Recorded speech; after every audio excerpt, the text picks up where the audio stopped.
What's happening, everybody? Welcome back to Working Title Productions. My name's Ed and I'm here with a very special video bit. Going back to almost the old formula with Game Talk, except no, obviously just me. I just finished playing Uncharted 4 and so I'm here to talk about it because I've got a lot of thoughts on Uncharted 4. Obviously I've been tweeting them out as I go, but you know, I just kind of really wanted to make a full video about it just because there's a lot to unpack there, and it's really interesting. So without further ado, we may as well get into it. I'm going to try and keep it mostly non-spoiler. I'll do some spoilery stuff at the end, but there'll be a very clear warning when that's coming. So non-spoiler review, I really like this game. Yep, so I've played the first three Uncharted. Out of those, Uncharted 3 is my favourite, followed by 2, then 1. That's... People hop between 3 and 2, but it's fine. Some people like 3, some people like 2. I like 3. But, oh man, this game, Uncharted 4, definitely my favourite Uncharted so far. It just takes those 3 games that everyone loved so much and just... I don't know, just improved upon it in ways that we couldn't even think it could be improved on. It's just incredible. Something that I really like, there's almost 2 running narratives. I think this is, remember, still all non-spoiler. So we've got the main character story, so Nate's story and his journey that he goes on, with finding the treasure, obviously, or all Uncharted games are. But there's also the story of how the actual historical topic of the game came to be. So the trailers have made it quite clear, so it's not a spoiler, that the game is about pirates and pirate treasure. And the way they tell that story and the way that story progresses is told fantastically. It's really great. I'll talk spoilers about that at the end, but just to say that in other Uncharted games, it's more been here's some hints at what could have happened at these places, but ultimately these are just places to find. But here we've actually got almost a running narrative, with almost their own characters, and I don't know, it's something that I really enjoyed and found really interesting, and it was probably one of my favourite parts of just how the game was built. So yeah, it almost reminded me a little bit of Ish's story from The Last of Us. That great little story that's only told through notes and through journal entries and through environmental storytelling during that sewer section of The Last of Us. Remind me a lot of that, a lot of note storytelling and a lot of environmental storytelling. So I really loved that stuff in the game. My notes went away, so I'm just going to get those back. May as well mention the new characters. Obviously, there are only 3 of major consequence. There's one other one we'll talk about later, but I'll talk about 2 of them. So it's obviously Sam and Nadine. Sam, great character. Great foil to Nate. There's not much I can say without it being too spoilery, but it's very well explained why Nate hasn't talked about Sam previously. I thought all that was really well done as well, and yeah, so you can almost see how they're the same but how they're different at the same time, and how Sam is almost how Nate used to be, and I don't know, and how they've got different mindsets and different looks on the world. And so I can't say much without getting into spoilers, but I thought he was really good, and very well acted by Troy Baker, of course, as he always does a good job. And then Nadine, voiced by Laura Bailey, also likewise fantastic. She had a real menacing presence. There was gravitas to her character, and whenever you ran into her, you knew that it was not important, but there was a reason for it, and that nothing was guaranteed and stuff with her. And I thought she was really cool. And it's not she was just a head honcho henchman as well. She had I believe she had stuff to do. Not everyone agrees with that from what I've read online, but I thought she had stuff to do and her character was very worthwhile. So glad to see her there. And then there are a couple of others I'll talk about at the end. But then of course the returning cast, very important. So mainly, obviously, we have Nate, Sully, and Elena returning, and they're all fantastic. The game does a really good job of using what we already know of these characters and building on it to make us feel different things about these characters. Like when Nate and Elena argue, like we really feel that, like, I don't know, well, I can't speak for other players, but like I really felt that. I was like, damn, like these characters we have grown up with, and like you understand both of them, and to see them like at odds with each other like that, it's like that was like great. It was great storytelling. That's what it was, and great character development, and so that's all that stuff was great, and that's all, and more of that spoilery stuff. So I'll talk about that later. So now we're going to get into more like mechanical stuff and how the game actually plays and technical stuff. So all this is non spoiler. Something that really struck me when I was playing through it was actually something that I realised isn't actually that stellar in other Uncharted games, but it's fantastic here. The level design is actually really, really good. Like, especially in that big Madagascar open world sequence that we've seen from the preview events earlier this year. Lots and lots of really great level design in those parts. Particularly, just great, you get out to an outpost and you see all these guards around, and you're just like, I can see how this is going to work in a firefight, and it's just really, really great. And there are those sort of parts all throughout the game, so I've found that really, really enjoyable. Just having this like awesome level design just to play with. Like, there are lots of different just like opportunities and routes you could take, and I thought it was really, really well done. And obviously the graphics are incredible. There's not much to say here. It's easily the best looking game on PS4. Yeah, like whether it be like the big wide vistas or the character models or like the small details with the environments and stuff. Like it's brilliant. If you like graphics, 2 thumbs up. Yeah, that's all there is to say about that, really. The guns feel a lot better than they did in Uncharted 3. I remember when I first started playing Uncharted 3, it was really jarring coming from 2, because like everything felt slightly different in a different way, and I never quite got used to it with some of the guns, but I think here they've really nailed how all these different guns should feel. And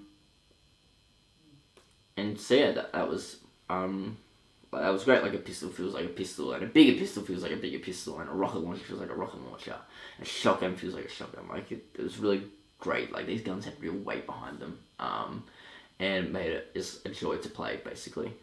I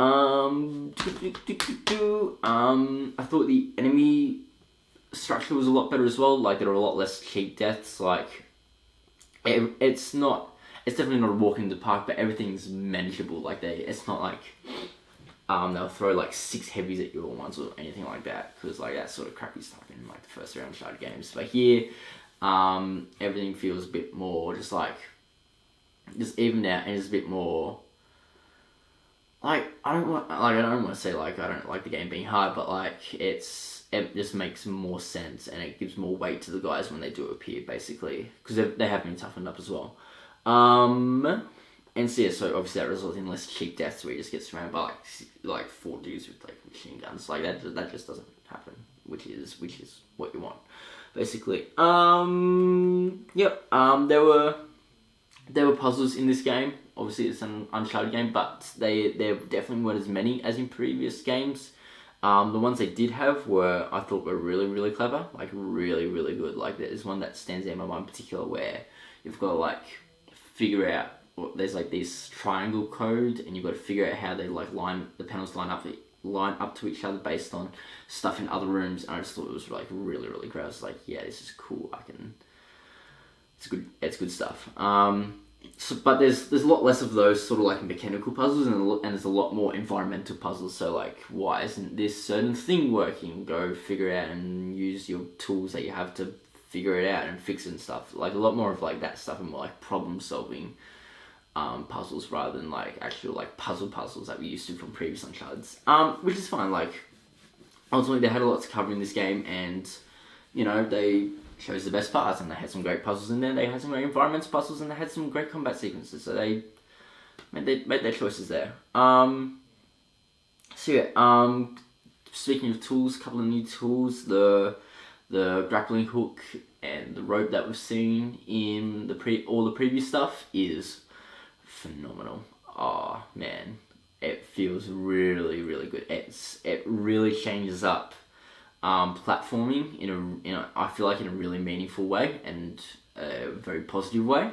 And in combat and stealth, I feel like it's also very well implemented. Like you can actually fire your big weapon while you're hanging from the rope, which doesn't always work very well, but like it's just a cool option to have, especially if you're using some of the modifiers that you can get once you beat the game.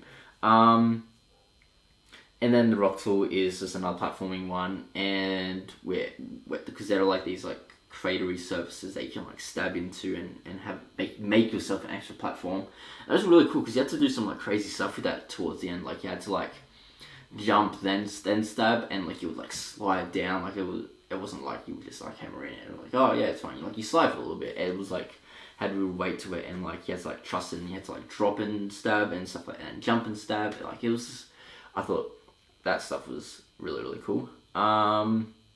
So yeah, that was all fun. Like just changing up platforming as we knew it a little bit. Like not heaps and heaps, but like just enough changes to make something new and interesting for players.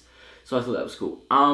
Stealth was done heaps better than it was in previous Uncharted. Like it's no Splinter Cell or Metal Gear Solid by any stretch of the imagination, because the tools that you have are very similar. Like it's basically just your you sneak up behind them, you get a stealth melee attack that's silent. But yeah, they've put in a lot of new features in, so there's now tall grass and stuff like that, almost kind of like Assassin's Creed.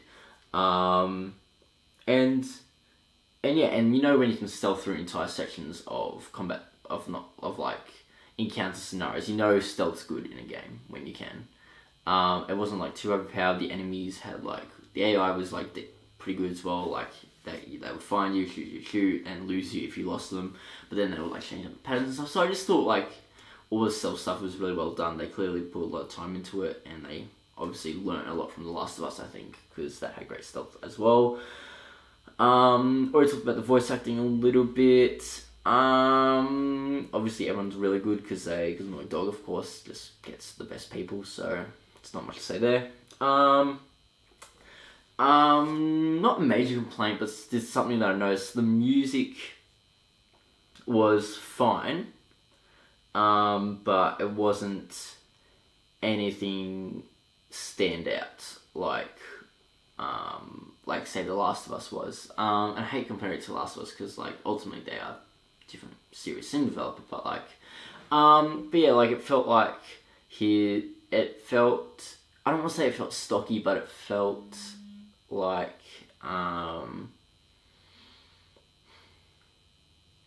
it just felt like it was just, the music was there just as backgrounds. Like you weren't there to, the music wasn't there to be noticed. It was just very safe. Like, oh, in a slightly scary situation, here's some slightly scary music, and here's your combat music and all that stuff. So it wasn't like going out of its way to be extraordinary, which is fine. But like it's, you know, sometimes I like exceptional music in my games, but you know, this wasn't one of them. That's fine. Alright, so yeah, so loved it, fantastic, best Uncharted game in my opinion. I think from now we'll do spoilers because there's a lot of spoiler stuff I want to talk about. So if you have not played Uncharted 4 and you wish to, and you don't want to find out about anything that happens in it, you should click away and then come back once you've beaten it. You're gone? Cool, spoilers from now. Alright, cool. So back to that history story, the story of the pirates. Oh man, that was really something, because the way they built it started with Henry Avery. And they're like, oh, and they like built like this myth, like, oh yeah, he did the gunaway heist, and this guy was just like a really really great pirate. He was the most wanted man in the world, and the way they were talking about him and stuff, he was almost like this sort of genius. He was almost just like, yeah, he's from Libertalia, like, look at him, he's like the greatest pirates ever lived, and he got all of these pirates together and like joined them all together. How good was this guy? And he was recruiting people. How great is this guy? And all we were hearing for a really long time in that game was, look how great this guy is. He's great, great, great, great, great, great, great. And then we get to a point and it's like, yeah, no, right.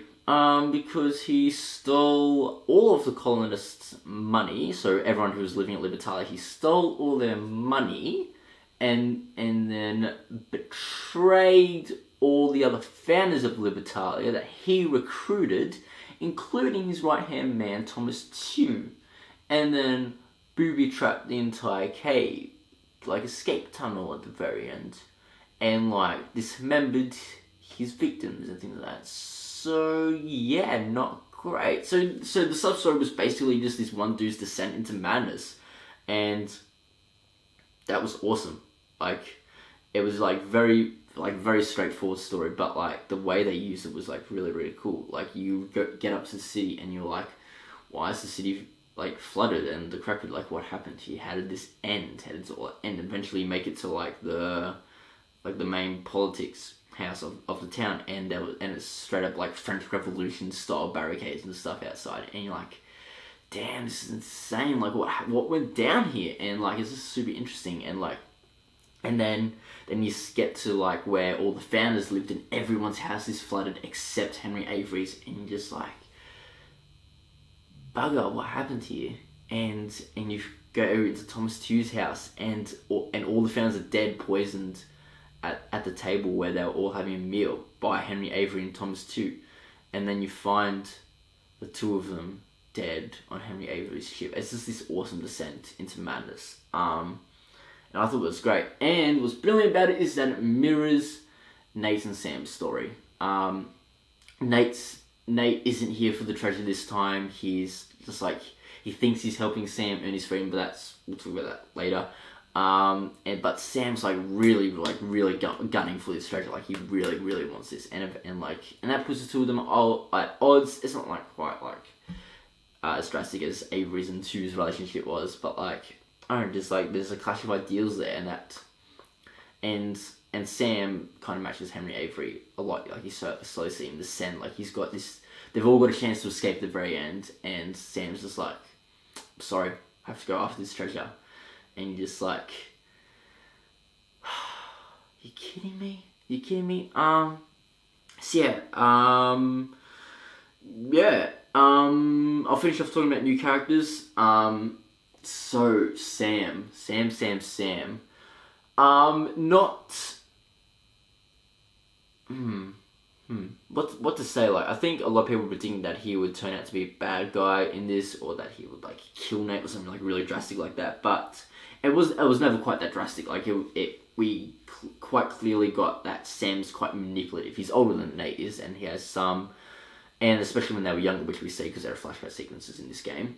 We see that Sam does hold quite a degree of influence over Nate. That's an interesting dynamic, and you can see how, as they've grown up, that there's less of that dynamic there. Like, Nate does feel like he owes like some things to Sam, because he left Sam in the prison on accident because he thought Sam died. That's a whole other thing. That's the whole like opening sequence of the game. And crap, where was I? But it's not quite the same. Like, Nate's like almost trying to resist where Sam's like this path that Sam is trying to bring him on.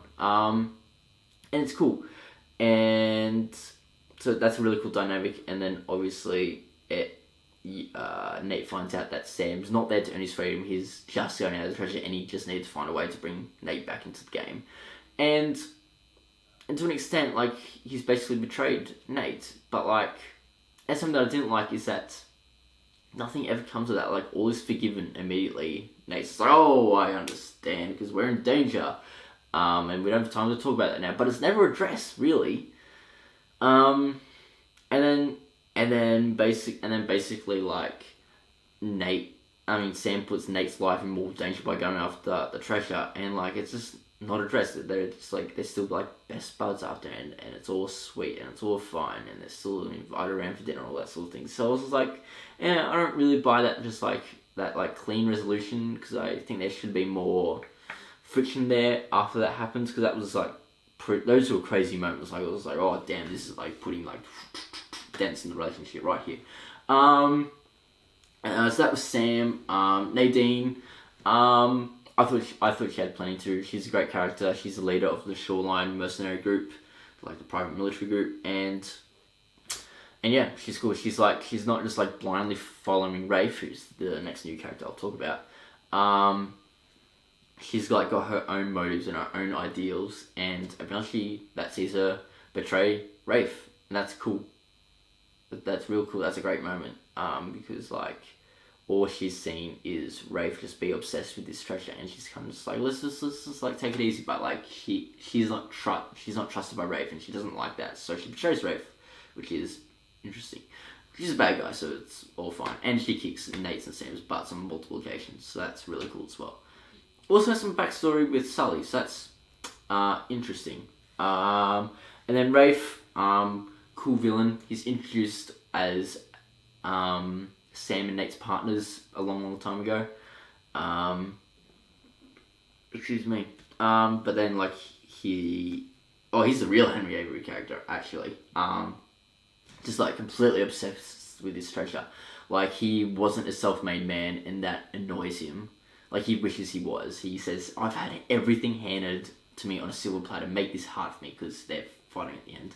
And yeah, that's cool. Like, he's got, like, he just wants to be something. And that's an interesting motivation, because I've never really seen that. Like Marlo wanted to do her thing with the Order, and the Russian dude from Uncharted 2 wanted to like be immortal and super strong, basically. So there's all that stuff. So yeah, this was like a really interesting motivation. I think that gave his character enough depth as villain. Like, obviously these games aren't about the villain, and we'll never get a villain, say like David or Marlene from The Last of Us.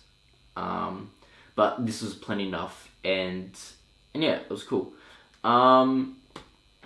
Nate and Elena have a great relationship in this. Like, we see where they're at in their marriage. They're married, and then we kind of see Nate betray that, and that's really cool. But and Elena, of course, is like pissed and everything, but we slowly see them like work things out, and that's cool, because that's like realistic. That's what like people do. They work things out, and I don't know. And those moments where like Nate came clean to her and stuff were absolutely gut wrenches for me. Like, they were just like awesome. Like, it's just great stuff. And so props to like all the writing and everything that's went into it, and the performances, because like, man, like that stuff was just good. Yeah, there's like not much to say that. Already talked a lot about Nate and Sam. Nate and Sully's relationship wasn't explored as much as it was in Uncharted 3, but there is something worth mentioning, that like Sully not leaves Nate, but like he doesn't like how Nate treated Elena after they found out that they went after the treasure, so he kind of like leaves for a little bit, and it's just Nate and Sam at that point. But like, then Sully comes back and basically saves the day. So like, that's just like cool moments for their friendship. Like, we've had their friendship explored. This doesn't need to be about them as much as 3 was. So that's all fine. And something really interesting that I found was Sam and Sully's dynamic, because in certain moments in the game, Sully made it like really, really clear that he didn't like Sam like at all. Like, just not a fan, straight up. And I thought that was super interesting, and I was like, oh, this is a really cool dynamic, because it's not dynamic, it's not like, oh, happy-go-lucky or anything like that. There's like tension there and stuff. Probably both because of their various relationships to Nate. But then at the end, Sully's just like, yeah, I could use a man like you on my next adventure, and Sam's like, okay, and it almost seems to be like no more tension. Like, Sam betrayed Nate, and then forced Nate to put his life in danger again. And then, once again, all's forgiven. So, something that I found really strange. And it's like, now Sam and Sully best buds. And in the epilogue, we see that they stay like best buds for like a really long time. And I don't know. I thought it was a little strange. So the last couple of things I want to talk about are like the final things that happen in the game. So we get a great boss fight at the end. I really liked it. I've read a few things online that people like hated it and stuff, but I was like, no, this is good stuff. This is good stuff.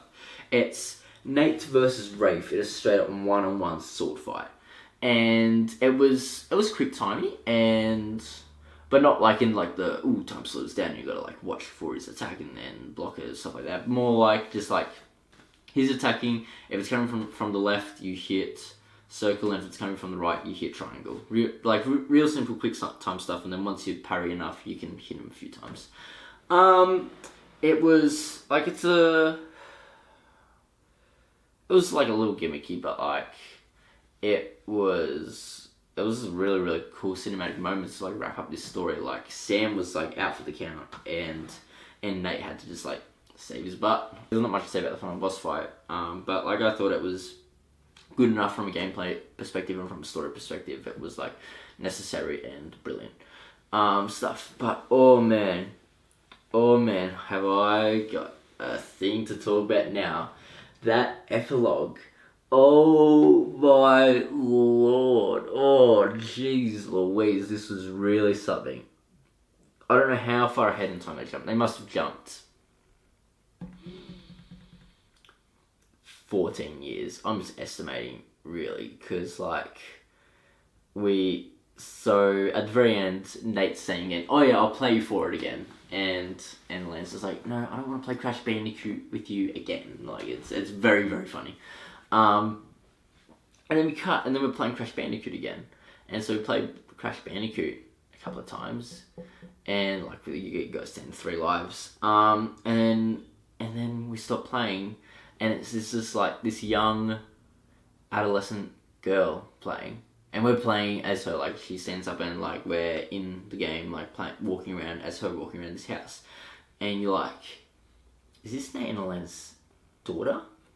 And eventually you obviously like find clues to like figure out that you are in fact their daughter, and she's like looking through photo albums and stuff, and you're just like, oh damn, this is really, really cool. This is like so like, oh, like I didn't ever think we would see Nate and Elena so far into the future, and it was just so cute and just like so heartwarming. It's so like beautiful and cool and stuff. Like we've traveled with these characters, and now to see that they've just like figured it out, and like they've like found this balance between the adventure and like normal life, and like they've got a daughter, and it's just like really, really cool. And there are like cute postcards from Sully and Sam on the fridge and things like that, and like they've got a dog. Oh my god, that puppet was adorable. And they've got like 2 beach houses. It's like they're like rich, which is understandable, considering all the crap that we've found over these 4 games. 5 games, can't go on this. Anyway, and yeah, it was just really cool. They've got like a boat, and it's like beach houses and stuff, and like and she goes in, and she's looking at these old like magazine articles and headlines and newspaper clippings of N and E, no, D and E, yeah, D and E digging, or like D and E like archaeology or something, and it's just like all these stories about how Nate and Elena continued to find these really cool historical sites, but did it like by the rules, and just like they were like really, really successful and like really famous, but you can't find Nate or Elena anywhere. Like you're walking around, her name's Cassie, it's great, and just can't find them, but then she finds Nate's keys, and so she opens up this cupboard, and it's all this old paraphernalia from I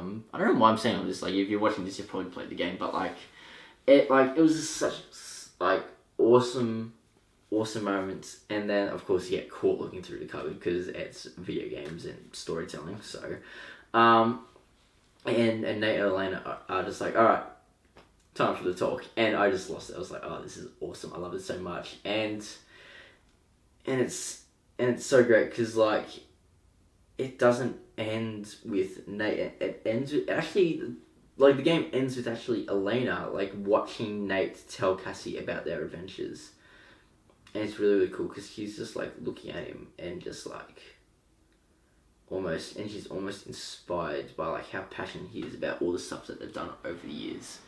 And because obviously she knows about all the legal stuff they did, but like these main 4 adventures, like finding El Dorado, finding the place in the Himalayas, finding Atlantis of the Sands. I can't remember what the official name, and finding the pirate place. Yeah, nice, Ed. Just finished the game. Can't remember what the pirate place is called. It's fine. And so, but just hearing how much passion he has about these topics, and you just see Elena just be like, yeah, this is cool. This is cool. And yeah, and I thought that was an incredible way to end the game. This is the series, basically, because we're probably not going to get another Uncharted game, at least from Naughty Dog. And so, yeah, like, I think, like, the overall, like, the story, character-wise, was maybe a little safe. Like, no major died. Chloe and Cutter didn't come back. And yeah, like, things, like, there was, like, tension and stuff, like, between the characters and stuff, but, like, there was nothing, all the big emotional punches came, like, right out the gates. So things like Sam dying in the opening sequence, like, stuff like that. That was, like, the crazy stuff. But, like, there was really none of that towards the end, apart from, like, Nadine betraying, Rafe, and just that tension between Sam and Nate, which never really got resolved. But other than that, I thought this game was incredible. Just like fantastic stuff. An absolute blast playing it. It's slow to start, of course, but like they almost have to do that to kind of like help build where all these characters are at. But then like eventually it just kicks into another gear, and you're just like, oof, this is really, really something. So yeah, hats off to Naughty Dog. Congratulations, Neil Druckmann and Bruce Straley. You got another surefire hit on your hands. So yeah, go play Uncharted 4. Please do, seriously. It's really, really great. If you're into like third-person action games, which it should be because they're like the best genre. So yeah, there's not much else to say. This has been my thoughts on Uncharted 4, almost like an Uncharted 4 review, you could say.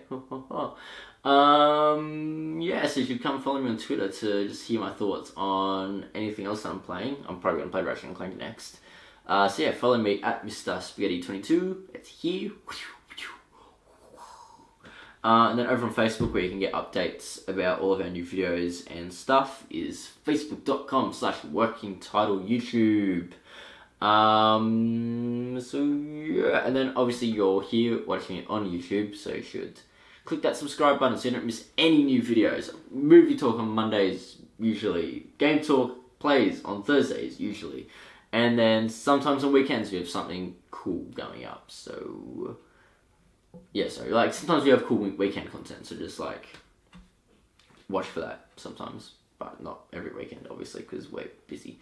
But yeah, thanks for watching. Let me know, tweet at me or comment, let me know what you thought of Uncharted 4. Don't spoil it for other people, that's mean. But yeah, otherwise, thanks for watching, and we'll see you around.